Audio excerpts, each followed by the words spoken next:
Hello, I'm Paul Beckwith. When people discuss climate change, they often are Northern Hemisphere centric. You know, they don't mention what's happening in the Southern Hemisphere. You know, I guess with the exception of Antarctica, people do talk about that, but not about how climate is impacting regions like Australia and New Zealand. And I don't know, a short while ago, there was a massive cyclone, Gabrielle, that hit New Zealand, and it's the worst cyclone that that has impacted New Zealand in about a century, about 100 years. It caused record damages. So in this video, I'm gonna kind of look at, I'm gonna focus on the Southern Hemisphere, and I'm gonna look at the tropical cyclones that are occurring there, some of the stats, and review some of the basic information on these type of storms. So I'll just flip around here. Let me just go back to my screen here. Oh, I forgot. I've got a little creature here who hasn't been on my videos for a while, and he just wants to say hello, or maybe not. He's been sort of sleeping on my lap. This is Shackleton the Explorer, and I think he's hungry. I had some food for him, but he needs a bit more. So he's got hyperthyroidism, so I give him some medicine to try to get his weight up a little bit. He's always hungry. He's always eating. So let's get right into the video. And he's best friends, of course, with Newton, with the dog Newton. They sleep together often. Okay, so this image shows the basically the hurricanes slash typhoons slash cyclones, tropical cyclones that occur around the planet. And this goes back, I think, almost 100 years. So when they're in the North Atlantic basin, you know, we of course call them hurricanes. When they're down by Australia, you know, in the Southern Hemisphere, we call them cyclones, but tropical cyclones to distinguish them from the general meteorological term cyclone. You know, and there's anticyclone. In meteorology, cyclone is just a low pressure at the center, and an anticyclone, a high pressure at the center. So they're called tropical cyclones here. And of course, over here in this region, India and Indonesia, this region of the Pacific, the North Pacific, the western side, these are called typhoons in this region, but they're all basically the same beast. Now you can clearly see that there's way more in the Southern Hemisphere, way more in the Northern Hemisphere of these things, and way fewer in the Southern Hemisphere. In fact, the ratio, I believe, is about 72% up here, about 28% down here. So there was just a massive one which curled down and came, just grazed New Zealand and caused tremendous flooding and damages, and that's what I'm going to focus on in this video. Okay, so let's go to the beginning here. So Cyclone Gabrielle was the worst storm to hit New Zealand this century, says the Prime Minister of New Zealand.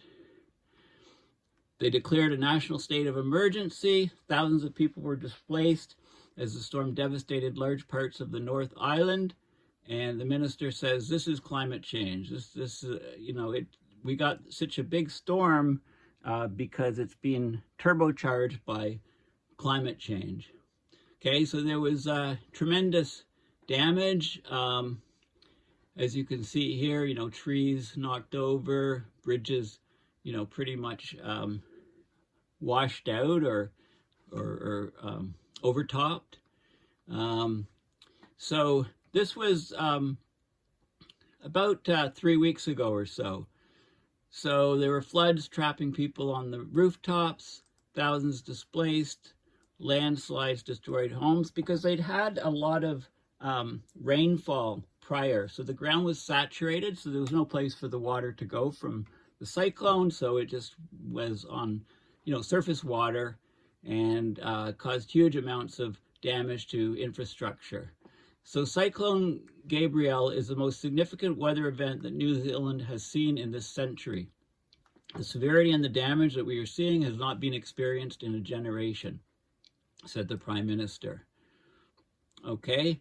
Okay, so this was a Guardian article. It's only the third time in New Zealand's history that a national state of emergency has been declared. The declaration means the national government can send resources across the country to bolster the civil defense efforts. Catastrophic flooding, enormous destruction, water pouring into people's homes and farms, etc., etc. Okay, this is interesting. The climate change minister said, yeah, this is climate change.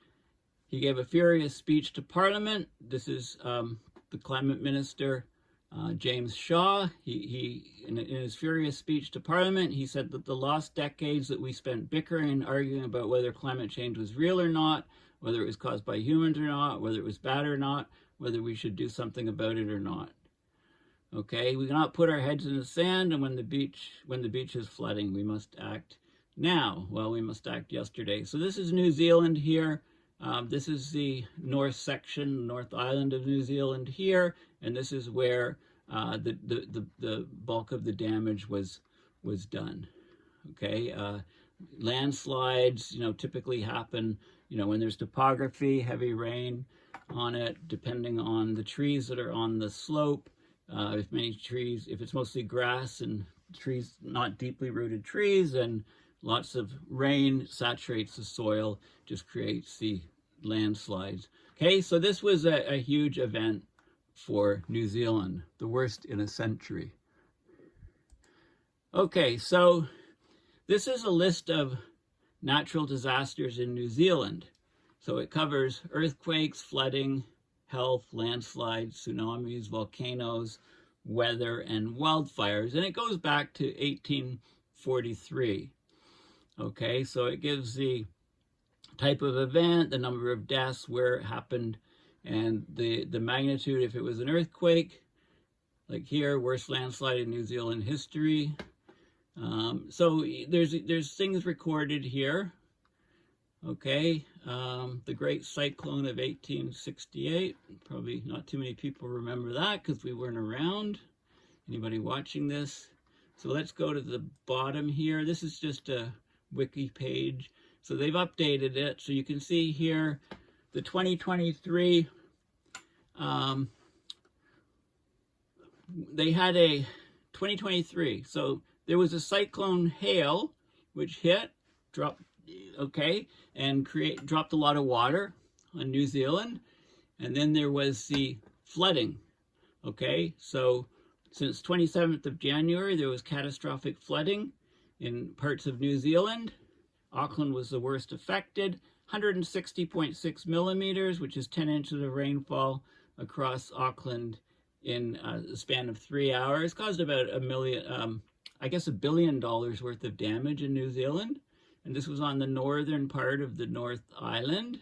And then, of course, we had Cyclone Gabrielle, which struck the North Island. It was churning from Sunday 12th of February to Wednesday 15th of February. It caused significant damage and flooding. So there was a national state of emergency declared, only the third time in the nation's history. The estimated costs are $13 billion and climbing. So you can see, if you go back, here's another flooding event in 2022, weather, line of thunderstorms causing damage, a tornado, weather, tsunami from the eruption of, 1.33 meter tsunami. And then 2021, so you can see, there are wildfires here. Okay, so you can see, so, some of in the last video, I talked about some of the bug out escape spots, which are, at least in the minds of some billionaires, they're buying bunkers and property and islands and stuff. In New Zealand is considered one of the most stable places to go, but that is probably, that's very debatable.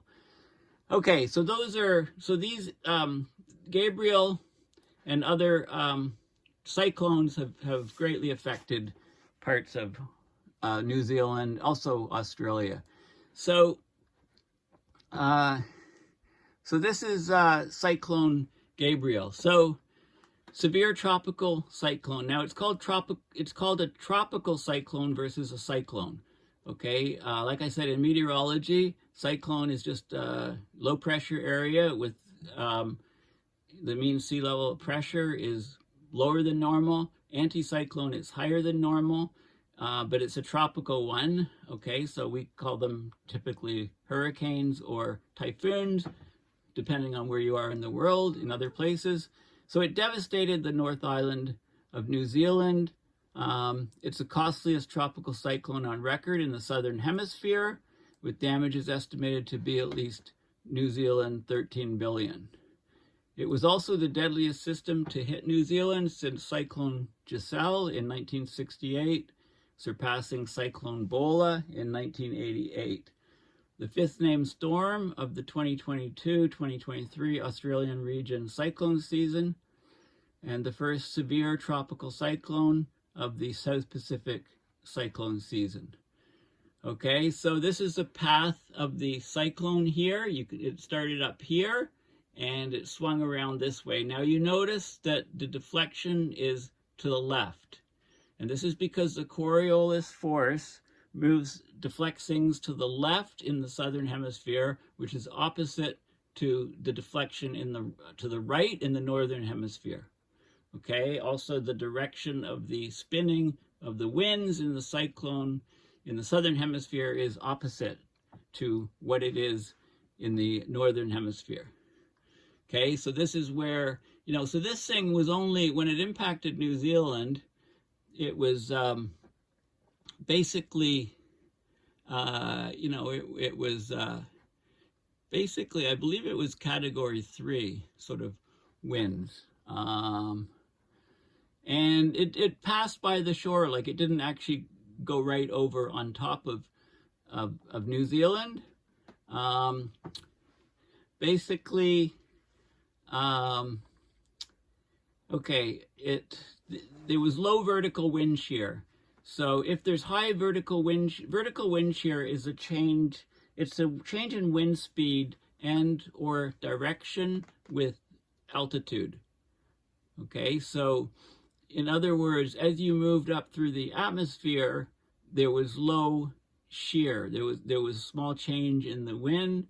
It was 10 to 30 kilometers an hour. So it didn't, if the wind shear is very high in the vertical direction, then it tends to break up the storms and not allow strong hurricanes / typhoons / tropical cyclones to form. It breaks them up before they can get too strong.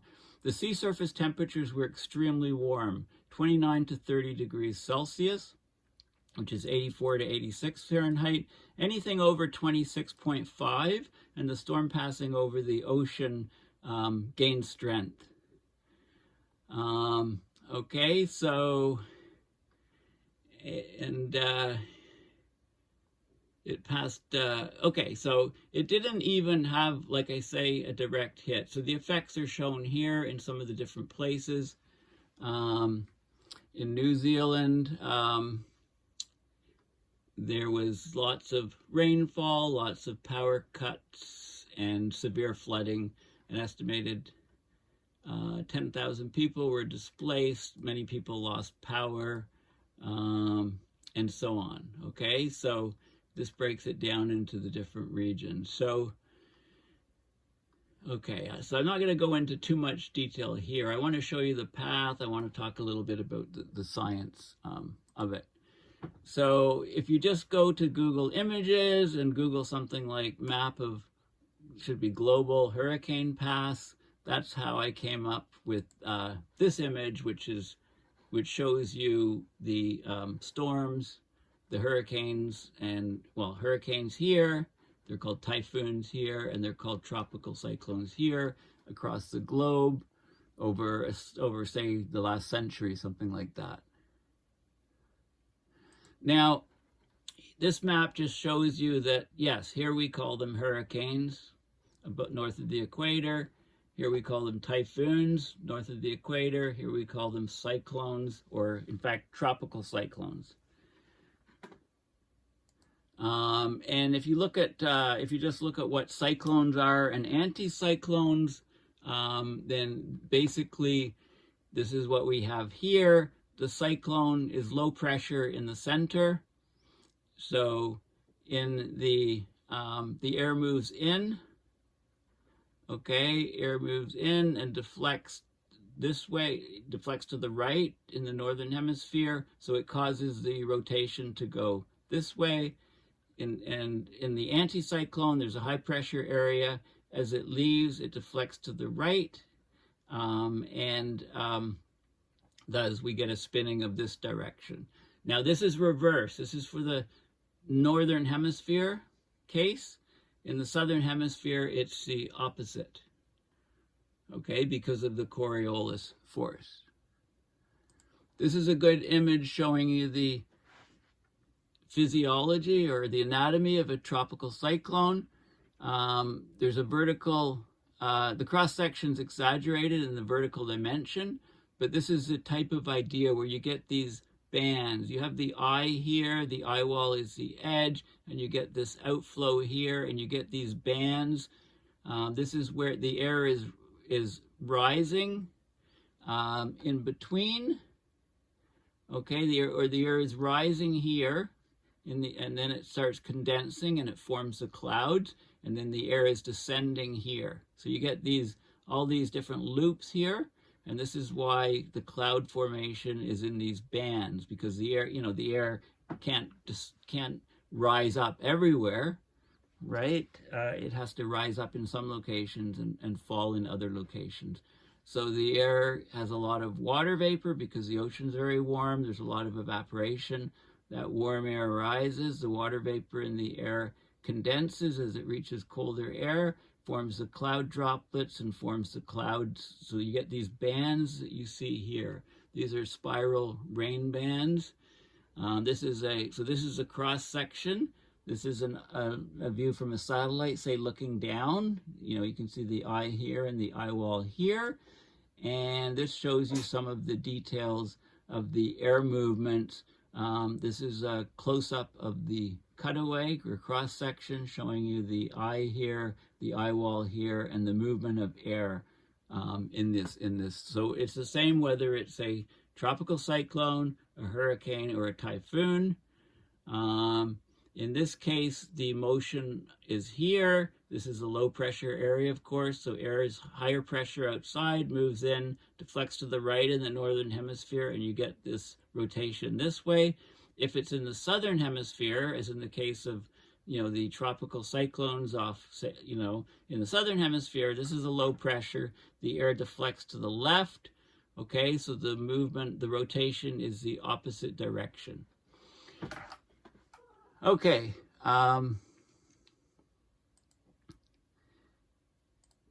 Now, this is the World Meteorological Organization site, and they have tropical cyclone program. They talk about, how tropical cyclones are one of the biggest threats to life and property, even in their formative stages of their development. Talks about the hazards, and here's some stats. Over the past 50 years, 1,942 disasters have been attributed to tropical cyclones, which killed almost 800,000 people and caused U.S. $1.4 trillion in economic losses, an average of 43 deaths, and U.S. $78 million in damages every day. Okay, and the diameter, they're called tropical cyclones because they originate over tropical oceans, because the water is warm. It draws the energy from the water to develop. It's got a low pressure center and clouds spiraling towards the eye wall surrounding the eye. The diameter is typically 200 to 500 kilometers, but can reach 1,000 kilometers. So these are very, very massive systems. Violent winds, torrential rain, high waves, and in some cases very destructive storm surges and coastal flooding. The winds blow counterclockwise in the northern hemisphere and clockwise in the southern hemisphere. Okay, so it talks a bit about some of the, more information just on storm surge, on, which storms have been the largest, etc. Okay, so this is a program with the World Meteorological Organization on these cyclones, typhoons, hurricanes. And the National Hurricane Center, NOAA has, they have various analysis and forecasts. You can find, the national NHC, the National Hurricane Center by NOAA, the National Oceanographic and Atmospheric Administration government site. Also, it covers the Central Pacific Hurricane Center, and you can get real-time information on storms, etc., from this site. Now, let's have a look at some of the stats. So, basically, something like 72% form in the northern hemisphere, about 28% in the southern hemisphere. That's sort of typical. So basically, I clicked on a couple of these links here to look at the stats of these systems. So here's, this is named storms from 1980 to present day. Okay, so there's some fluctuation. If this is just a table and it shows, well, 2015, there was, this is the storm days, hurricanes, accumulated cyclone energy, is sort of a cumulative number on the total season. So 2018, 1108 was a bad year, 1108.4. 2015, also a bad overall year. And these are the hurricanes that occurred. This is globally, the hurricanes that occurred globally. So we had, 59 in 2018, 54 in 2015. And you can see the numbers, typically they were, in the 80s, they were in the 40s to 50s, say. And then in the 90s, they were similar. But if you look, there's a lot of years that are over 50 now at present. Okay, you can also look at the Category 3 plus hurricanes. And there definitely seems to be more of them happening in the last several years. So this is in 2015, Category 3 or higher hurricanes, there were 39, and that was the record highest year globally. 2019, also very, very strong year. You can look at hurricane days, and that's the days that these things are operating, and there seems to be more fluctuation. So some of these storms are more shorter-lived.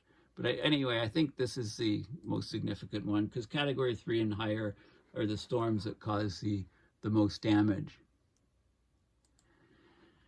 This is from Statistica, number of named. This is just from another data source, so you can look. This is the number of named tropical cyclones, and there's other stats. But you have to pay to get a lot of this information on this site for stats. Okay, so let's have a look at what happened.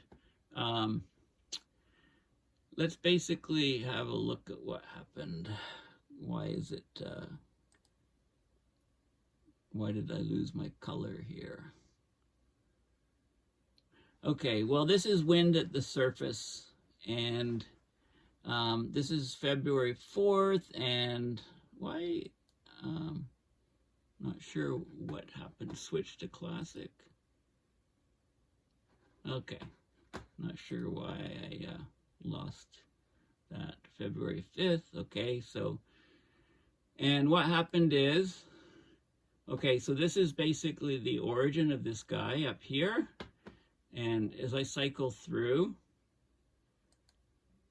so follow this, it comes down and sweeps along the coast. It did its left turn and is strengthening. The red is higher winds.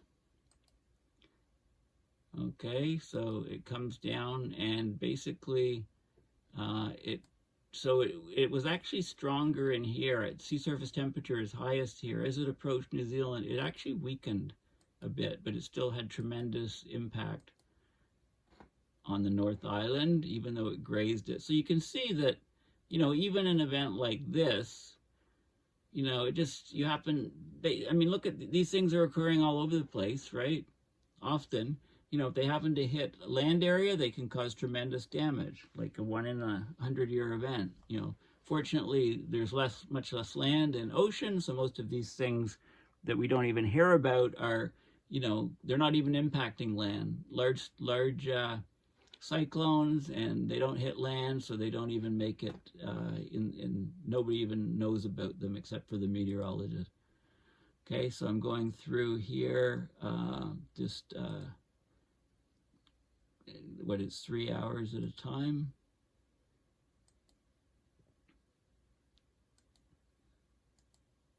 Okay, so it grazed New Zealand and then kept going along here and dissipated. Okay, so if we look at the jet streams, switch to classic, I'm not sure why. Okay, so here we go.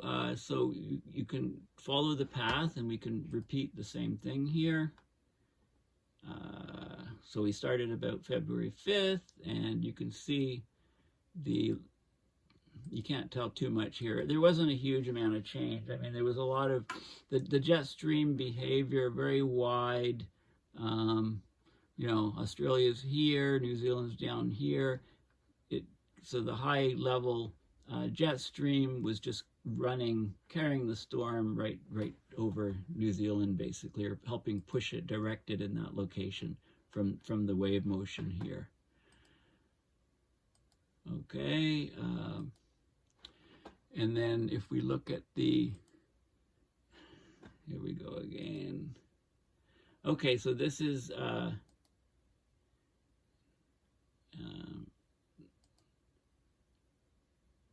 no, let's go back to here. And let's go back down to this region.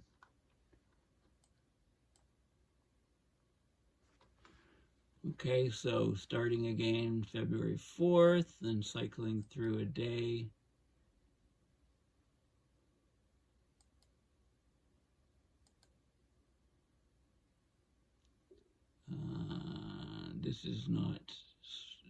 This is mean sea level pressure. We want it at the surface. Okay, so here we go. We can see the storm here.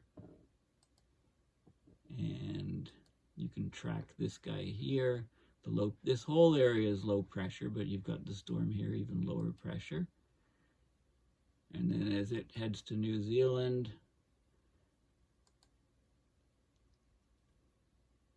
you can see it hitting New Zealand, very low pressure there, and then no data here. Okay.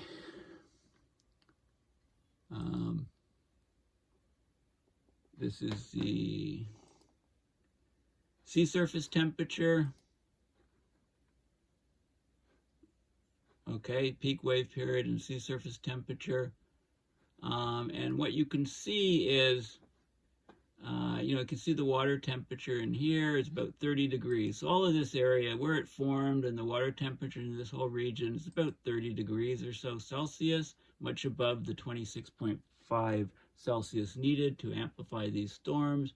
As you go down here, this water drops off a bit in temperature. So it's about 28 down to about 26 here. And then when it comes here, you know, it's only about 22 here.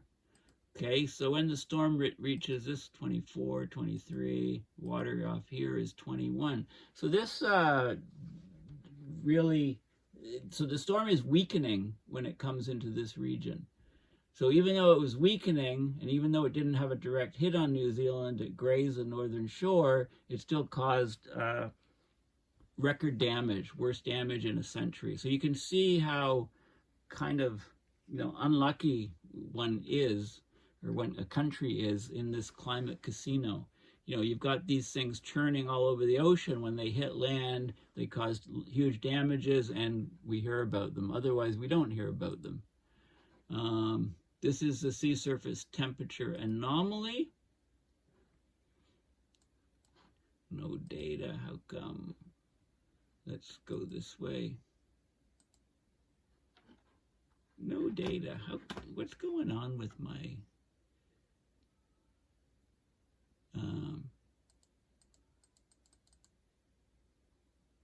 I don't know. I can't get any data. Switch to new style. Okay, here we go. Some data.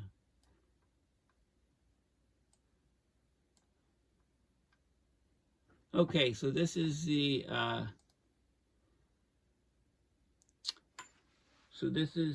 sea surface temperature anomaly, and what you can see is you can see that the water is quite warm, much warmer than normal here. You know, about 3.6, 3.3, 3.2. So it's about 3 degrees warmer than normal here. You know, as you go out of that region, it's a couple degrees warmer, 1.5, about 1.5 degrees warmer. You know, and then, you know, and up here, it's kind of typical. Like it's slightly warmer than normal here, slightly colder than normal here. This is the anomaly, remember? And then the storm comes down here and grazes the island. So it's actually, the water was actually, that's about normal. Yeah, the water, there was nothing exceptional about the water temperature north of the northern island of New Zealand. Nothing too exceptional about the water temperature. In the other regions, it's just, you know, that's the track of the storm. It came close to New Zealand, caused record damage. I mean, that's sort of what we're seeing these days. I Googled the cyclone tracks in Australia to try to get better idea for how many actually made it down to New Zealand. And there's a Tropical Cyclone Hazard Assessment site, which had some information. Where is it? What happened to my site? Here we go. Yeah, okay, so move this. So this is the site, Tropical Cyclone Hazard Assessment site. This is from Geoscience Australia. You can scroll down and you can see, so here's New Zealand here. Okay, so you can see that there's a lot more of these things hitting Australia on, you know, mostly the northern coast. Some of them actually do come down to New Zealand, but there's a lot fewer. Okay, so there's a lot of information. If you want to get more detail, there's a lot of information available. Now, this is a paper that looked at the statistics of, looked at tropical cyclones for use in hazard and risk assessment. It looked at the behavior based on genesis rate, how quickly the storms amplify, the location, of course, the intensity, the speed, the direction that they translate, that they move across the surface of the Earth.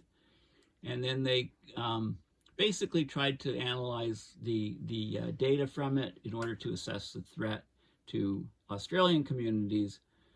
But it also applies to, you know, New Zealand, of course. So there's a paper here. So this paper, I'm not going to go into the details. I think there's some figures at the bottom, or maybe, yeah, here they are. So it looks at the tracks of the storms hitting Australia. Not too many of them end up over at New Zealand. You know, it's like the spaghetti mesh here. And there's some other data here.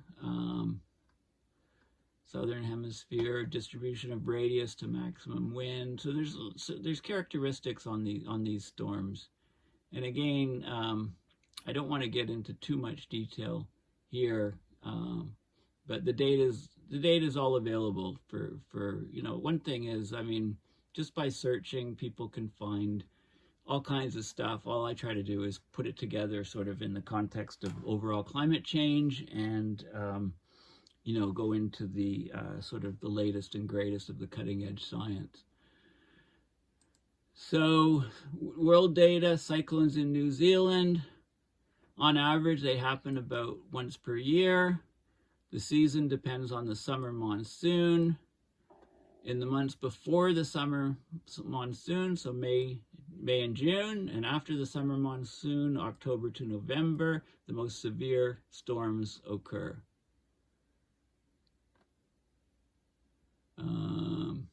And here's some images. Okay, so Gabrielle, February 8th to 12th, wind speed hit 165 kilometers an hour.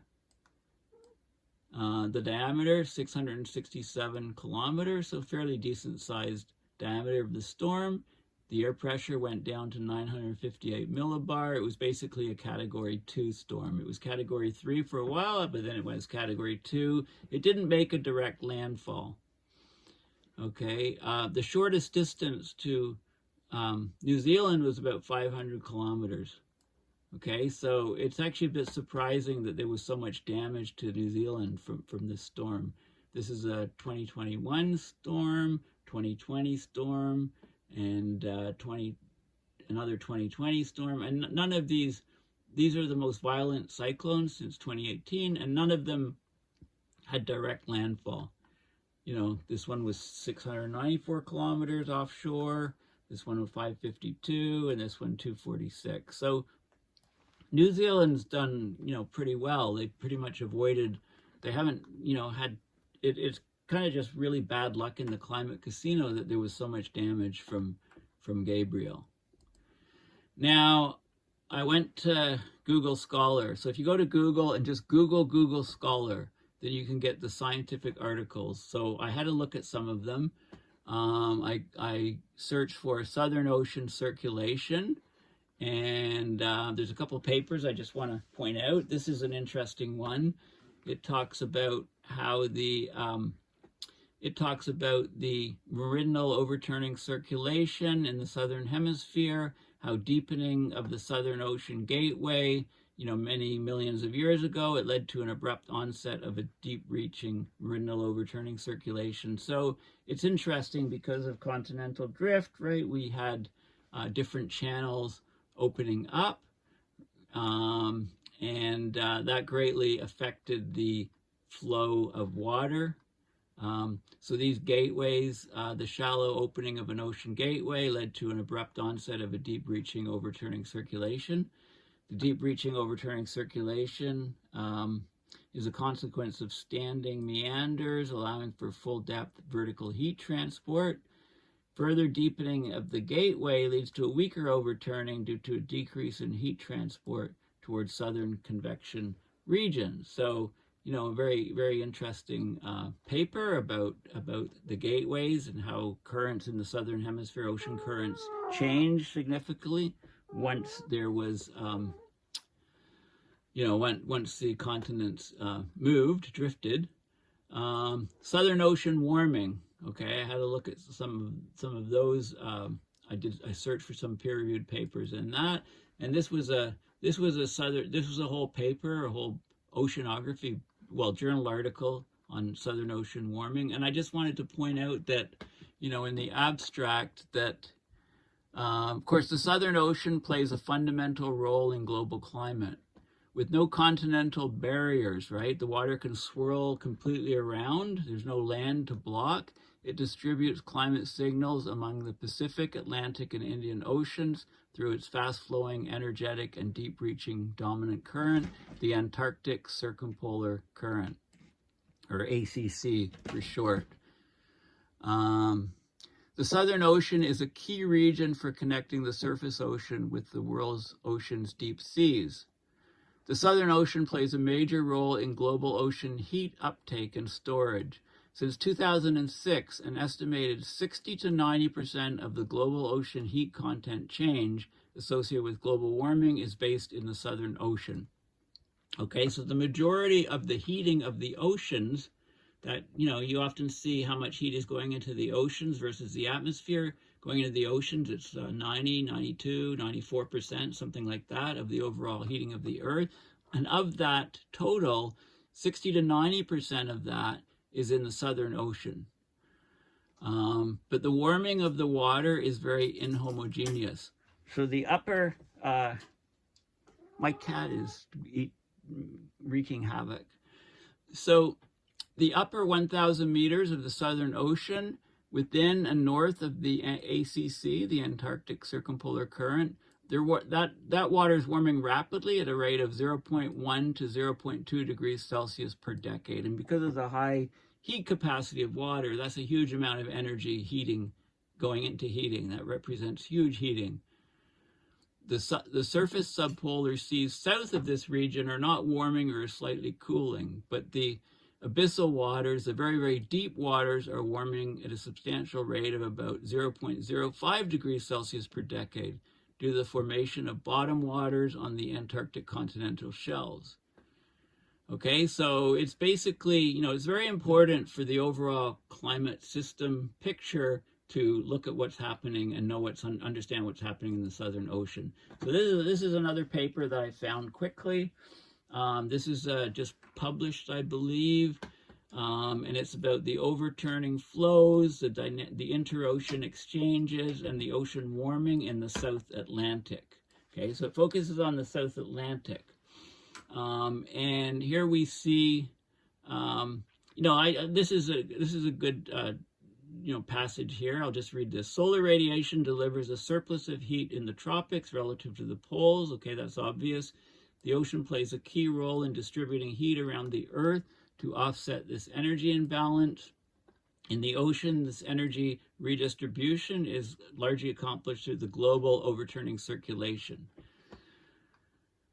Okay, so you've probably seen images similar to this. This is showing the overturning circulation in the Atlantic Ocean, but this is much more detailed than what you would normally see. So you've got the Gulf Stream coming up here. The red is the surface water. The intermediate depth water is yellow. The deep water is blue, and the abyssal, that's at the ocean floor, the deepest water, is purple. Okay, so it shows you, so we've got the Gulf Stream coming up here, crossing the ocean, bringing lots of heat over to Europe, and it splits into this wet passage here and then descends. So there's what's called an ocean chimney here, where the water descends to the depth.